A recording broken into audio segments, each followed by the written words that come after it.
Cumprimento a todos os meus irmãos com a paz de Jesus. Seja bem-vindo ao estudo da lição da Escola Sabatina, número 1, o povo oprimido e o nascimento de Moisés. Antes de começar, vamos orar. Pai querido que estás nos céus, na tua presença estamos buscando a tua face. Derrama sobre mim e os meus irmãos o Espírito Santo prometido por Jesus, que ele venha nos iluminar ao estudarmos a tua palavra. Responde às orações do teu povo. Dá-nos a tua bênção, Pai amado, em nome de Jesus. Amém, Senhor. O povo oprimido e o nascimento de Moisés. O verso áureo: os filhos de Israel gemiam por causa da sua escravidão. Eles clamaram e o seu clamor chegou até Deus. Deus ouviu o gemido deles e lembrou-se da sua aliança com Abraão, com Isaque e com Jacó.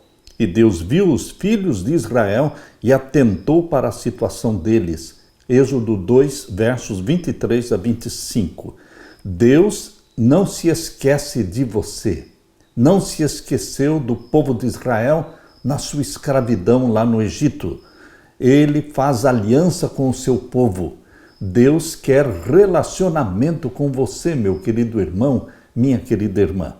O livro de Êxodo está cheio de relatos de pessoas oprimidas, marginalizadas, perseguidas, exploradas e desprezadas. Assim, aqueles que hoje se sentem abandonados, esquecidos e escravizados podem encontrar esperança nesse Deus que libertou Israel do Egito, pois o mesmo Deus que salvou os hebreus também pode salvar você e a mim em qualquer circunstância. Êxodo fala das batalhas existenciais e da injustiça da vida. Todos podem ser encorajados pelas histórias das intervenções de Deus em favor do seu povo. Deus ouve o clamor dos oprimidos. Deus vê as lutas. Deus observa as suas lágrimas e Deus vem correndo em seu auxílio. Deus toma a iniciativa de libertar aqueles que confiam nele. Precisamos aceitar pela fé o que Deus oferece. É por isso que devemos estudar o livro de Êxodo, pois ele aponta para o que Jesus fez por nós. É um livro que trata da redenção, libertação e salvação. E tudo isso nos pertence pela fé em Jesus Cristo, nosso Senhor, com base no que ele obteve em nosso favor, em meio às adversidades, em meio à escuridão. Se os nossos olhos estiverem fixos em Deus, podemos reconhecer a sua presença, o seu cuidado, o seu auxílio, enquanto ele nos guia em direção à eterna terra prometida, o novo céu, a nova terra. Essa é a promessa de Deus para você. Nós estamos esperando a Canaã celestial, a terra que mana leite e mel. Deus prometeu, ele cumpre com a sua promessa. Em breve Jesus vai voltar e vai nos libertar da escravidão desta terra que é um Egito de pecados. Embora estejamos atravessando este deserto, o deserto das provações, nós podemos ter a certeza da presença bem perto de Deus, porque ele é luz que ilumina o nosso caminho, ele é sombra que nos refrigera durante o dia, ele é o pão que nos alimenta, o maná celestial, ele é a água da vida. Deus quer operar milagres na sua vida. Meu querido irmão, acredite, confie no Deus de Abraão, de Isaque, de Jacó, no Deus de Moisés. Ele é o seu Deus, o meu Deus. Aleluia! Na parte de domingo, o povo de Deus no Egito. O livro de Êxodo é chamado em hebraico de Shemot, que significa nomes. Esse título vem das primeiras palavras do livro, porque o livro de Êxodo começa, capítulo 1, verso 1, dizendo: são estes os nomes dos filhos de Israel que entraram com Jacó no Egito. Ali está a lista dos nomes, 70 almas. Abra sua Bíblia em Êxodo capítulo 1 e vamos ler então o verso 1 até o verso 7. Aqui diz: Estes, pois, são os nomes dos filhos de Israel que entraram no Egito com Jacó. Cada um entrou com a sua casa: Rúben, Simeão, Levi e Judá, Issacar, Zebulon e Benjamim, Dan, Naphtali, Gade e Azer. Todas as almas, pois, que procederam da coxa de Jacó foram 70 almas. José, porém, estava no Egito. Sendo, pois, José falecido, e todos os seus irmãos e toda aquela geração, os filhos de Israel frutificaram e aumentaram muito, e multiplicaram-se e foram fortalecidos grandemente, de maneira que a terra se encheu deles. Que verdade crucial é nos apresentada aqui em Êxodo capítulo 1, verso 1 até o verso 7. O livro de Êxodo começa com um lembrete das bênçãos de Deus. Quando o patriarca Jacó e a sua família se estabeleceram no Egito, eram apenas 70 pessoas, conforme está em Êxodo 1, 5. Mas os israelitas foram fecundos, aumentaram muito, se multiplicaram e se tornaram extremamente fortes, de maneira que a terra se encheu deles. Êxodo 1, verso 7. Quando saíram do Egito, eles já eram cerca de 600.000 homens de 20 anos para cima. Isso é o que está em Êxodo capítulo 12, verso 37. Deus fez prosperar o seu povo no Egito. Agora leia comigo Êxodo capítulo 1 e o verso 8 até o verso 11. Depois levantou-se um novo rei sobre o Egito que não conheceu José, o qual disse ao seu povo: Eis que o povo dos filhos de Israel é muito e mais poderoso do que nós. Usemos sabiamente para com ele, para que não se multiplique e aconteça que, vindo guerra, ele também se ajunte com os nossos inimigos e peleje contra nós e suba da terra. E puseram sobre eles maiorais de tributos para os afligirem com suas cargas, porque edificaram a Faraó cidades de tesouros, Pitom e Ramessés. O texto bíblico descreve a história dos filhos de Israel no Egito de maneira bastante sombria. O livro de Êxodo começa com a escravidão imposta pelos egípcios e o trabalho opressivo que eles impuseram aos hebreus. O livro termina, no entanto, com a presença serena e reconfortante de Deus no tabernáculo, que estava no centro do acampamento israelita. Entre essas duas situações opostas é descrito o triunfo de Deus. Quando o Senhor libertou seu povo da escravidão, quando ele abriu o Mar Vermelho e derrotou o exército mais poderoso da terra, foi revelada a vitória espetacular de Deus sobre as forças do mal. Esse é o nosso Deus. É o Deus de Abraão, de Isaque e de Jacó, o Deus de Moisés. O nosso Deus é um Deus triunfante. A história destaca, paradoxalmente, que quanto mais os afligiam, tanto mais se multiplicavam e tanto mais se espalhavam. Capítulo 1, verso 12 de Êxodo, aqui diz: Mas quanto mais o afligiam, tanto mais se multiplicava e tanto mais crescia, de maneira que se enfadavam por causa dos filhos de Israel. Quanto maior a opressão, maior a prosperidade do povo de Deus. Assim também é em nossos dias. Você está vivendo no tempo do fim, na última geração, é a igreja de Laodiceia, é o povo do juízo. Nós vamos ver Jesus Cristo voltando em glória e majestade. Mas a história vai se repetir, meu querido irmão. Ainda estamos vivendo no Egito do pecado. E o que mais desejamos é a libertação. E Jesus Cristo, que foi simbolizado por Moisés, que libertou Israel do Egito, o nosso Jesus Cristo, ele voltará em breve e ele vai nos libertar. Quanto maior a perseguição, a angústia qual nunca houve, que está por vir, saiba que neste período da angústia qual nunca houve, quanto maior a opressão e perseguição, maior será o número daqueles que vão se converter. A multidão que ninguém podia contar, esta grande multidão que virá de Babilônia e que vai se unir aos que guardam os mandamentos de Deus, este grande triunfo, esta vitória do cristianismo, do nosso Senhor Jesus Cristo, Rei dos Reis e Senhor dos Senhores, esta grande vitória está reservada exatamente para o período da angústia qual nunca houve. Assim como aconteceu no Egito, assim também agora. Muitos, milhões vão se converter a Jesus Cristo e vão ser selados pelo selo do Deus vivo. O Deus de Moisés, Ele está com você, meu querido irmão. Ele é luz, Ele é pão, Ele é água, Ele é refúgio, Ele é abrigo. Aleluia! Na parte de segunda-feira, o contexto histórico. Quando a família de Jacó chegou ao Egito depois de passar fome em Canaã, como está relatado em Gênesis 46, o faraó foi amigável com os hebreus por causa de José e de tudo que ele havia feito pelos egípcios. Abra sua Bíblia em Gênesis 41, versos 38 a 43.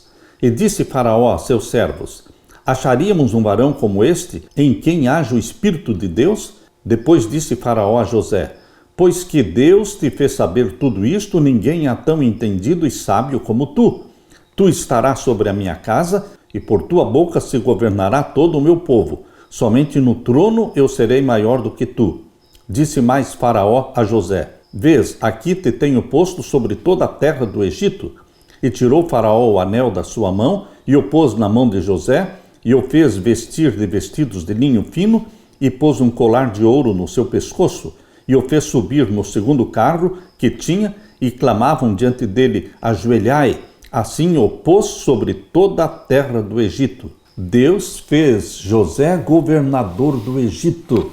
Deus tinha planos de trazer o seu povo para o Egito. Qual foi a causa do sucesso surpreendente de José no Egito, depois de ter tido um começo tão difícil? Em Gênesis capítulo 37, nós vemos o início da vida de José ali no Egito. Capítulo 37, vamos ler os versos 26 a 28. Então Judá disse aos seus irmãos: que proveito haverá em que matemos a nosso irmão e escondamos a sua morte? Vinde e vendamo-lo a estes ismaelitas, e não seja a nossa mão sobre ele, porque ele é o nosso irmão, nossa carne. E seus irmãos obedeceram. Passando, pois, os mercadores midianitas, tiraram e alçaram a José da cova e venderam José por 20 moedas de prata aos ismaelitas, os quais levaram José para o Egito. Agora leia comigo Êxodo capítulo 39, vamos ler a partir do verso 1. E José foi levado ao Egito, e Potifar, eunuco de Faraó, capitão da guarda, varão egípcio, comprou-o da mão dos ismaelitas que o tinham levado lá. E o Senhor estava com José, e foi varão próspero, e estava na casa de seu senhor egípcio. Vendo, pois, o seu senhor que o Senhor estava com ele, e que tudo o que ele fazia o Senhor prosperava em sua mão, José achou graça em seus olhos, e servia-o, e ele o pôs sobre a sua casa, e entregou na sua mão tudo o que tinha. E aconteceu que, desde que o pusera sobre a sua casa e sobre tudo o que tinha, o Senhor abençoou a casa do egípcio por amor de José. E a bênção do Senhor foi sobre tudo o que tinha, na casa e no campo. Deus abençoou a casa de Potifar por amor a José. Aqui destaca no verso 2 esta frase: e o Senhor estava com José. Esta frase é repetida várias vezes aqui no capítulo 39. No verso 2, o Senhor estava com José, mas ele foi vendido pelos seus irmãos, traído pelos seus irmãos e levado como escravo para o Egito. Mas o Senhor estava com José. E o verso 3 diz: vendo, pois, o seu senhor que o Senhor estava com ele, colocou-o como chefe da sua casa. O Senhor estava com José. E o capítulo 39, verso 31 diz: o Senhor, porém, estava com José e estendeu sobre ele a sua benignidade e deu-lhe graça aos olhos do carcereiro mor. José foi acusado pela esposa de Potifar e ele foi colocado na prisão. E ele ali preso, a Bíblia diz que o Senhor estava com José. Meu querido irmão, esta frase se repete novamente no verso 23. E o carcereiro mor não teve cuidado de nenhuma coisa que estava na mão dele, porquanto o Senhor estava com ele, e tudo o que ele fazia, o Senhor prosperava. O Senhor estava com José, mas ele foi traído e vendido pelos seus irmãos. O Senhor estava com José, mas ele se tornou escravo na casa de Potifar. O Senhor estava com José, mas ele foi acusado injustamente pela mulher de Potifar. O Senhor estava com José, mas ele foi levado para a prisão, onde permaneceu pelo menos 12 anos. O Senhor estava com José, por isso o chefe da prisão colocou tudo nas mãos de José para que ele administrasse a prisão. Queridos, mesmo o Senhor estando com você, mesmo os anjos de Deus estando nos cercando e nos protegendo, Deus permite que o mal nos atinja, porque vivemos aqui nesta terra. E assim como Jesus Cristo foi provado, assim como os discípulos de Jesus Cristo foram perseguidos, nós também somos provados. Nós estamos passando pelo fogo do ourives, nós estamos atravessando um deserto, mas Deus está com você. Nunca duvide, porque você é a menina dos olhos de Deus. Mas Deus nos prova no fogo do ourives, para que sejamos purificados pelo fogo das aflições, pelo fogo das provações. Mas o Senhor está com você, meu querido irmão. O contexto histórico mais provável para a história do Êxodo é o seguinte: o novo faraó, que não havia conhecido José, chamava-se Amés I, que governou de 1570 a 1546 a.C. Em seguida veio o faraó Amenhotep I, que foi de 1546 a 1526, o governante que temia os israelitas e os oprimiu. Mais tarde veio Tutmés I, de 1525 a 1512. Tudo isso aqui é antes de Cristo. Emitiu o decreto mandando matar todos os meninos hebreus recém-nascidos. Sua filha Hatshepsut, que viveu de 1503 a 1482, foi a princesa que adotou Moisés. O faraó Tutmés III, de 1504 a 1450, que durante algum tempo governou junto com Hatshepsut. Ele foi o faraó do Êxodo. Segundo os estudos mais confiáveis, o Êxodo ocorreu em março de 1450 a.C. Vários textos nos ajudam a estabelecer a data do Êxodo. O primeiro capítulo do Êxodo abrange um longo período de tempo. Desde que Jacó entrou no Egito com a sua família, 70 pessoas, até o decreto de morte emitido pelo faraó, tudo isto está contido no capítulo 1 de Êxodo. Embora as datas exatas desses acontecimentos sejam debatidas pelos estudiosos, o mais importante é que mesmo que o povo de Deus estivesse escravizado em terra estrangeira, Deus jamais abandonou o seu povo. Quando você lê o livro de Êxodo, você vê ali a revelação do caráter de Deus. Deus se revela de uma forma espetacular a Moisés, Deus se revelou a Faraó, Deus se revelou ao povo de Israel. O livro de Êxodo é um livro de milagres constantes, mostrando um Deus pessoal, um Deus que está bem perto de você e que cuida de você. Por isso, meu irmão e minha irmã, nós não precisamos de outro Deus. O Deus de Abraão, de Isaque e de Jacó, o Deus de Moisés, é o nosso Deus, a quem amamos e nos regozijamos nele. Aleluia! Na parte de terça-feira, as parteiras hebreias. Não podemos compreender o livro de Êxodo se não acreditarmos na veracidade dos ensinos de Gênesis. As histórias contadas em Gênesis precisam ser acreditadas. Os israelitas se mudaram para o Egito e, após um período de prosperidade e paz, eles foram escravizados. No entanto, Deus não abandonou seu povo em meio às dificuldades, mesmo que pudesse parecer que estavam esquecidos, mas não estavam esquecidos. Muitos hebreus estavam desesperados.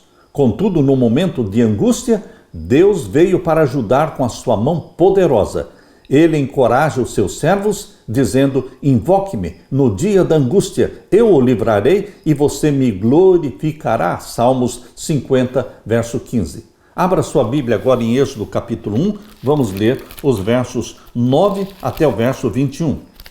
Qual foi o papel fundamental das parteiras fiéis e por que elas são lembradas na história? Leia a história aqui no capítulo 1, verso 9 em diante. O qual disse ao seu povo: Eis que o povo dos filhos de Israel é muito e mais poderoso do que nós. Usemos sabiamente para com ele, para que não se multiplique e aconteça que, vindo guerra, ele também se junte com os nossos inimigos e peleje contra nós e suba da terra. E puseram sobre eles maiorais de tributos para os afligirem com suas cargas, porque edificaram a Faraó cidades de tesouros, Pitom e Ramessés. Mas quanto mais o afligiam, tanto mais se multiplicava e tanto mais crescia, de maneira que se enfadavam por causa dos filhos de Israel. E os egípcios faziam servir aos filhos de Israel com dureza. Assim lhes fizeram amargar a vida com dura servidão, em barro e em tijolos, e com todo o trabalho no campo, com todo o seu serviço, em que os serviam com dureza. E o rei do Egito falou às parteiras das hebreias, das quais o nome de uma era Sifrá e o nome da outra era Puá. E disse: quando ajudardes no parto as hebreias, e as virdes sobre os assentos, se for filho, matai-o, mas se for filha, então viva. As parteiras, porém, temeram a Deus e não fizeram como o rei do Egito lhes dissera. Antes conservavam os meninos com vida. Então o rei do Egito chamou as parteiras e disse-lhes: por que fizestes isto, que guardastes os meninos com vida? E as parteiras disseram a Faraó: é que as mulheres hebreias não são como as egípcias, porque são espertas. Já têm dado à luz os filhos antes que a parteira venha a elas. Portanto, Deus fez bem às parteiras. E o povo se aumentou e se fortaleceu muito. E aconteceu que, como as parteiras temeram a Deus, estabeleceu-lhes casas.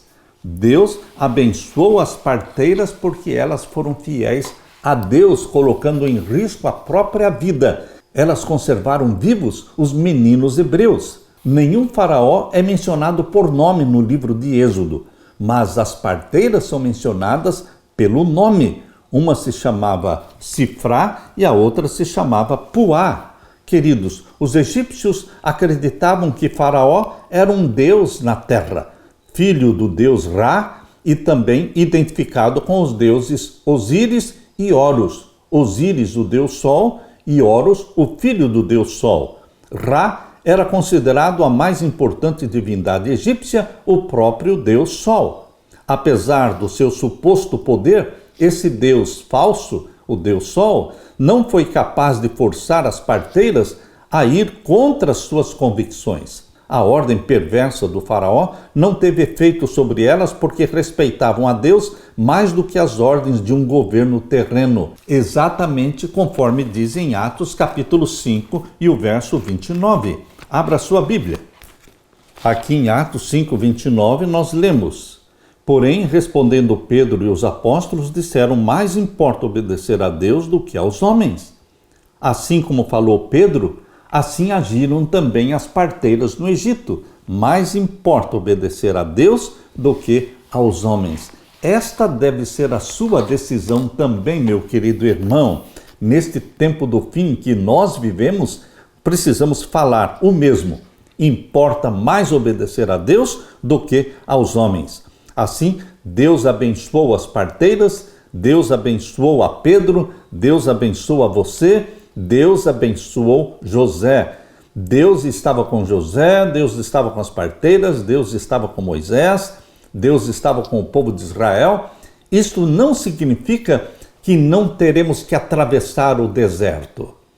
Estar com Deus significa que ao atravessar o deserto, ele será sombra durante o dia, luz durante a noite, ele será o nosso maná, ele será a água da vida para nós. Meu querido irmão, enquanto estivermos na terra, vamos estar vivendo no deserto. E o deserto é escaldante, mas Deus está conosco. Quando o faraó viu que seu plano havia falhado, ordenou aos egípcios que matassem todos os meninos hebreus recém-nascidos. Eles deveriam jogá-los no rio Nilo, provavelmente como oferta a Ape, o deus do Nilo, que também era um dos deuses da fertilidade. Esse é o primeiro registro histórico de judeus sendo mortos apenas por serem judeus. O propósito do decreto de morte era dominar os hebreus aniquilar os descendentes do sexo masculino e assimilar as mulheres à nação egípcia. Com isso, seria encerrada a ameaça que o faraó acreditava que os hebreus representavam para a sua nação.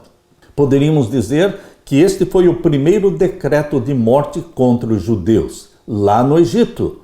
Depois veio outro decreto de morte no tempo da rainha Esther. Depois veio outro decreto de morte no tempo do rei Nabucodonosor, registrado ali em Daniel capítulo 3. Aqueles que não se ajoelhassem diante da estátua de ouro que Nabucodonosor tinha construído seriam lançados na fornalha de fogo ardente. Depois tem outro decreto de morte em Apocalipse 13. Queridos, em todos esses decretos de morte, nós vemos a mão de Deus salvando, protegendo o seu povo.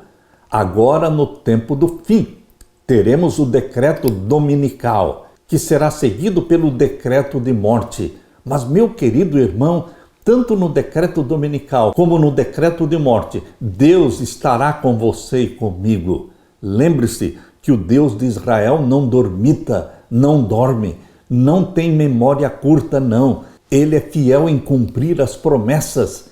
Ele é o Deus das alianças. Ele fez aliança com você pelo sangue de Jesus Cristo. Ele é o Deus que nos ampara.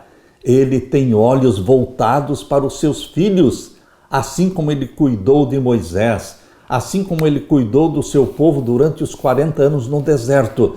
Ele cuida de você, meu querido irmão. Creia, regozije-se e descanse nos braços deste Deus Todo-Poderoso. Aleluia! Na parte de quarta-feira, o nascimento de Moisés, nascido com um propósito. Será que somente Moisés nasceu com um propósito? Jesus também nasceu com um propósito. João Batista também nasceu com um propósito. Meu querido irmão, Deus tem um propósito na sua vida. Você não nasceu para nada. Deus tem um propósito no seu nascimento. Agora, a pergunta é: será que você e eu estamos cumprindo com o propósito para o qual nascemos? Abra sua Bíblia e vamos ler agora Êxodo capítulo 2. Êxodo capítulo 2, vamos ler os versos 1 até o verso 10. Leia comigo. Foi-se um varão da casa de Levi e se casou com uma filha de Levi. E a mulher concebeu e teve um filho, e vendo que ele era formoso, escondeu-o 3 meses. Não podendo, porém, mais escondê-lo, tomou uma arca de juncos e a betumou com betume e pez, e pondo nela o menino, a pôs nos juncos à borda do rio. E sua irmã postou-se de longe para saber o que lhe havia de acontecer. E a filha de Faraó desceu a se lavar no rio, e as suas donzelas passeavam pela borda do rio, e ela viu a arca no meio dos juncos, e enviou a sua criada e a tomou. E abrindo-a, viu ao menino, e eis que o menino chorava, e moveu-se de compaixão dele. E disse: dos meninos dos hebreus é este. Então disse sua irmã à filha de Faraó: irei eu chamar uma ama das hebreias que crie esse menino para ti? E a filha de Faraó disse-lhe: vai. E foi-se a moça e chamou a mãe do menino. Então lhe disse a filha de Faraó: leva este menino e cria-mo, eu te darei teu salário. E a mulher tomou o menino e criou-o. E sendo o menino já grande, ela o trouxe à filha de Faraó, a qual o adotou e chamou seu nome Moisés. E disse: porque das águas o tenho tirado. O contexto histórico do nascimento e da vida de Moisés é emocionante. Todas as crianças amam ouvir e conhecer a história do menino Moisés, que foi tirado do rio Nilo. Moisés viveu durante o tempo da famosa dinastia, 18ª dinastia egípcia. Um rei dessa dinastia era Tutmés III, conhecido como Napoleão do Egito. É considerado um dos faraós mais importantes da história. Embora estivesse sob ameaça de morte, Moisés era um bebê bonito, formoso. Quando Moisés nasceu, em condições tão difíceis, Quem poderia imaginar o futuro que o aguardava? No entanto, Deus cumpriria suas promessas feitas a Abraão, Isaque e Jacó. O Senhor havia feito uma aliança com eles de que daria a seus descendentes a terra prometida.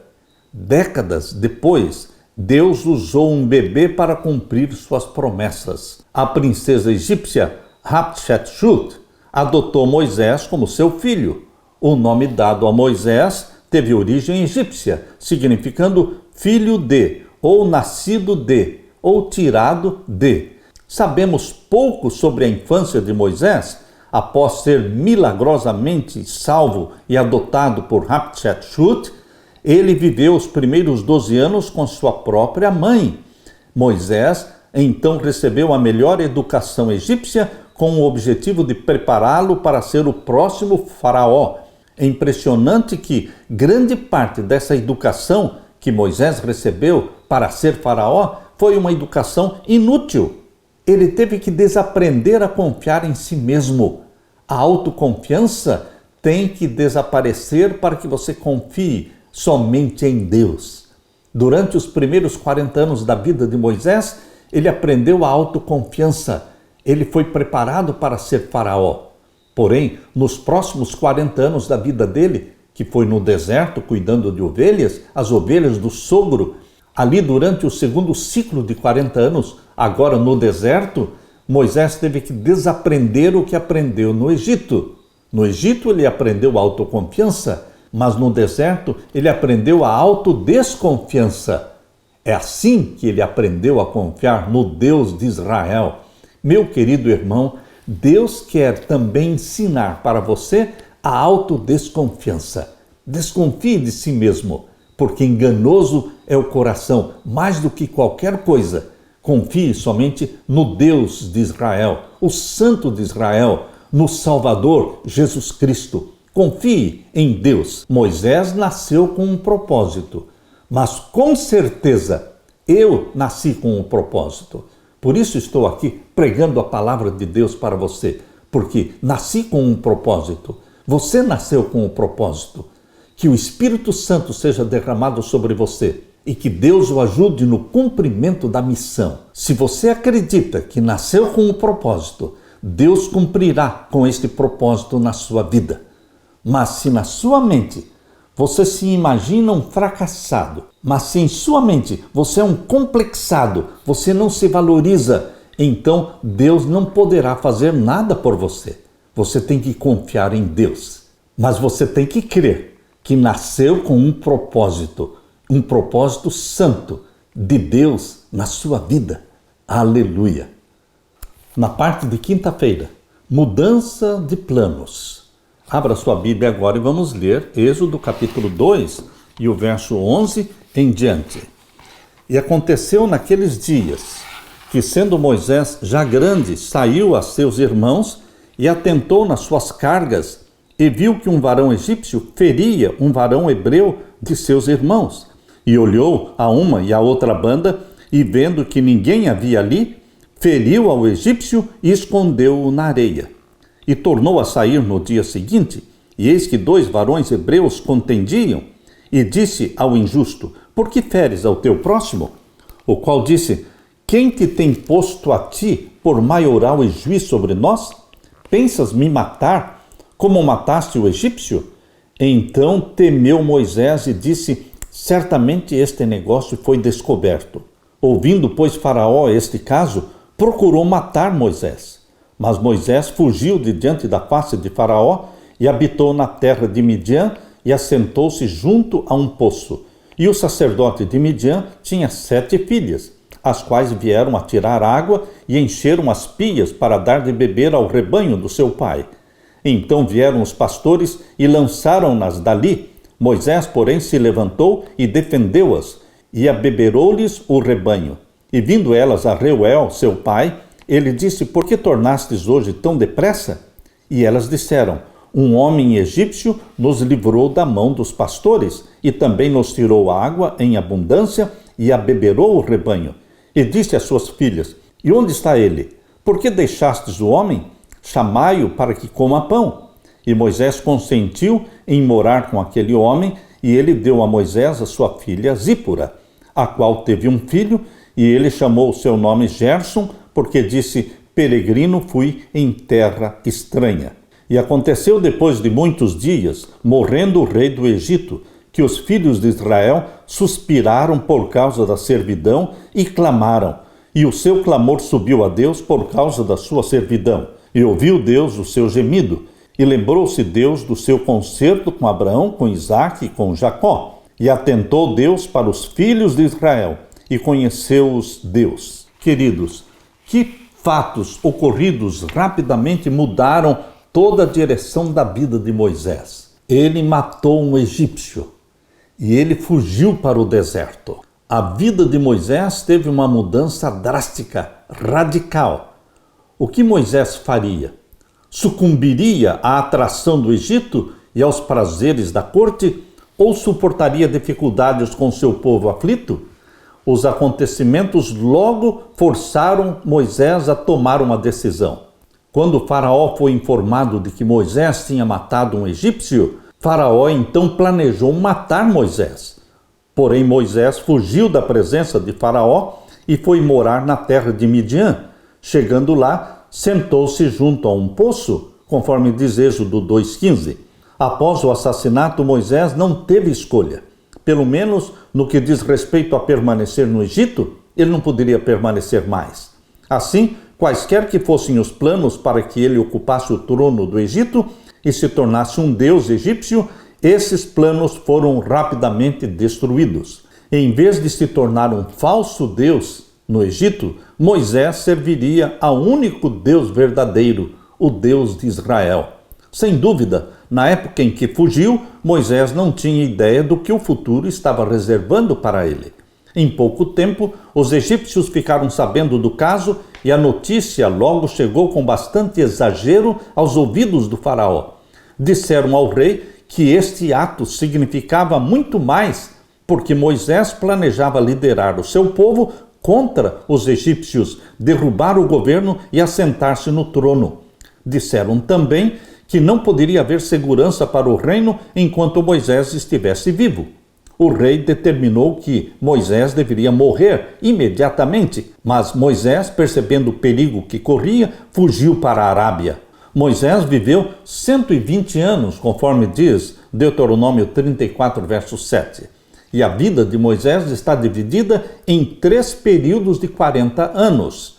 Os primeiros 40 anos foram passados no Egito, muitos deles no palácio real. O segundo período de 40 anos foi vivido na casa de Jetro, cuidando do rebanho de Jetro nos desertos de Midian.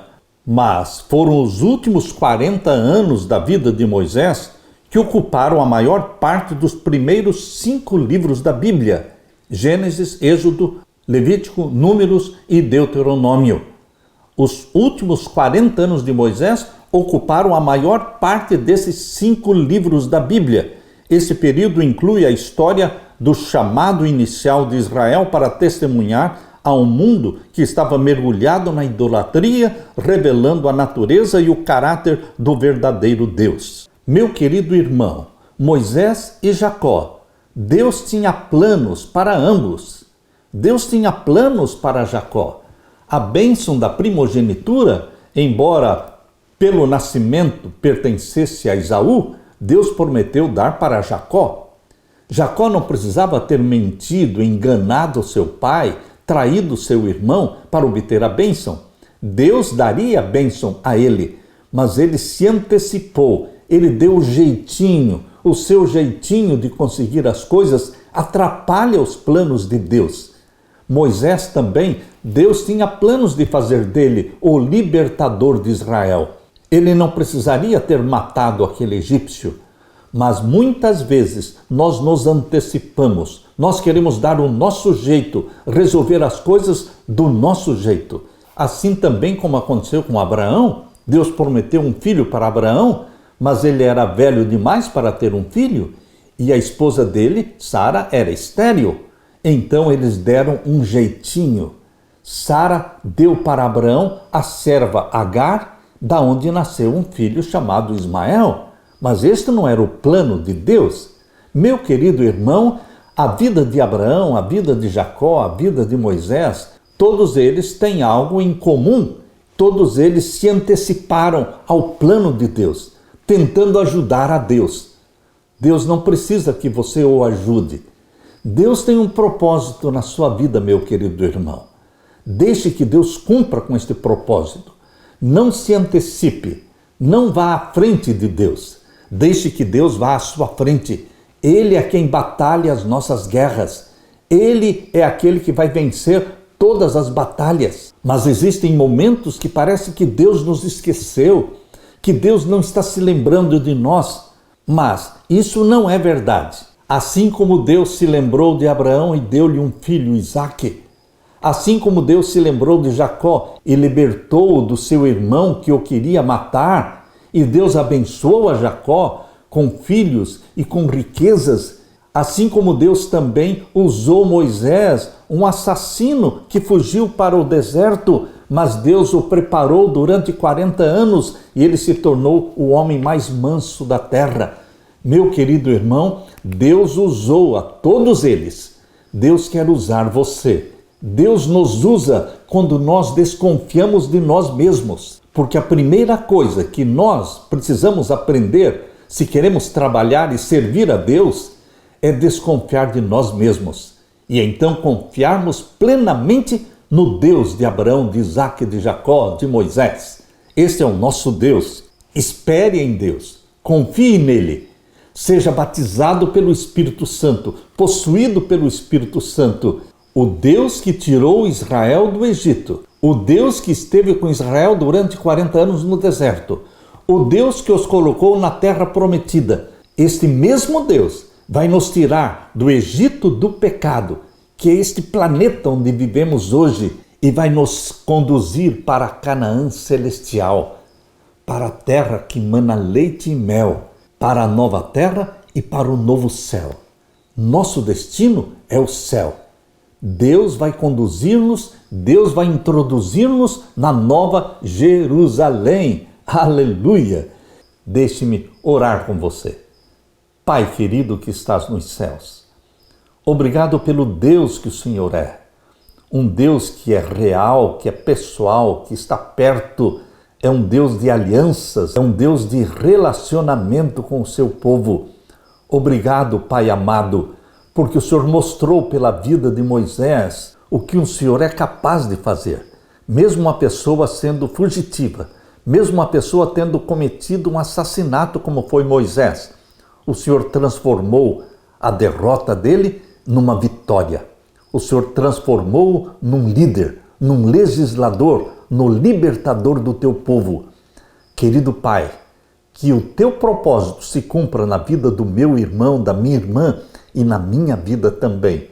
Unicamente pedimos que o Senhor Jesus derrame sobre nós o Espírito Santo para que os teus propósitos se cumpram em nós. Em nome de Jesus que pedimos. Amém, Senhor. Deixo com você, meu querido irmão, querida irmã, a paz de Jesus. Amém.